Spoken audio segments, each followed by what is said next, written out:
Hello, traders. FS Pro Collector here. Today is Thursday, October 10th, and I'm going to be analyzing the Aussie Kiwi starting on the monthly, working my way down to the 1 hour time frame because once a day I will be making a video on a pair that I normally don't make videos for based on the popular pairs from my FX book.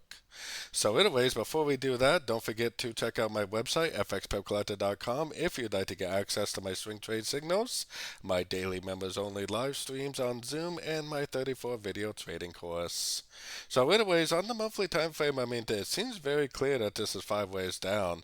I also think it's pretty clear that this is 3 waves up, and it did take out the high wave forward just like a crescent should. So if that's true, that means that this would likely be a wave 1. That means that this move up right here would likely be a wave 2, and eventually we should go down for a 3, a 4, and a 5, probably eventually looking something like this. So keep that in mind because it is important. Going down to the weekly time frame, I think this first push down is likely a wave 1. Now to me it looks like a WXY, especially on the daily. 1, 2, 3 up, 1, 2, 3 down, 1, 2, 3 up. It looks like a complete pattern, a complete WXY of 2. Kind of looks to me like this move down is like a 1 and this is a subdivision 2 and we're getting ready to go down, within the next few weeks to make a wave 3. So like a 1 of 3, a 2 of 3, and a 3 of 3. So keeping this in mind also, let's take it right down to the daily time frame. On the daily time frame is where I got my Fibonacci retracement on this move right here. I also have Fibonacci extension on here because to me, let's actually kind of zoom in a little bit on this so it's a little easier to see. So to me, it looks like 1, 2, 3, 4, 5 waves down, ending right here. So that's the wave 1.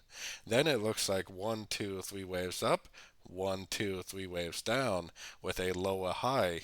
So 3 waves up, 3 waves down is meaning that it's likely an expanding flat. A target for an expanding flat is usually the 161, 178%, which puts us back up to these highs. So I personally think that it's not over yet. I think it's going to end up looking something like this. I still think it's a wave 2, even though it is probably going to go back up to the previous highs and eventually head back down for that wave 3. So going down to the 4 hour time frame. On the 4 hour time frame, I'm as of right now, at least until we get a break of structure, which we definitely do not have, I'm looking at every move to the downside is nothing more than a crescent to the last wave up. So I think this move down is likely a crescent to this move up. So I would definitely be looking for the end of this crescent, especially on like the 1 hour time frame range. Going down to that 1 hour time frame, I'm looking for 3 wave pullbacks and Fibonacci bounces. So I got my Fibonacci retracement on this last push up.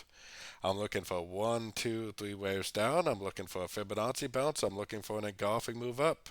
If I see that, then that likely will be an entry to go long for the continuation of what I think is a wave C of 2, which I think is an expanding flat, like I was showing and explaining on the higher time frames. Kind of looks like it's very, very close to making an entry right now. So if we get that engulfing move up, especially if it gives you a break of structure, then it would probably make a nice long.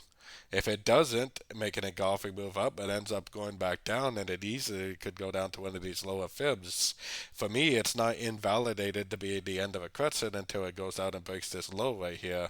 So even if it does go down more, it's probably still very, very likely a crescent to this last wave up. So pay attention to your structure, pay attention to price, your Fibonacci levels, and you should be trading in the right direction. So, anyways, don't forget to join my free Discord group, which is linked down here in the corner. And as always, thank you and happy trading.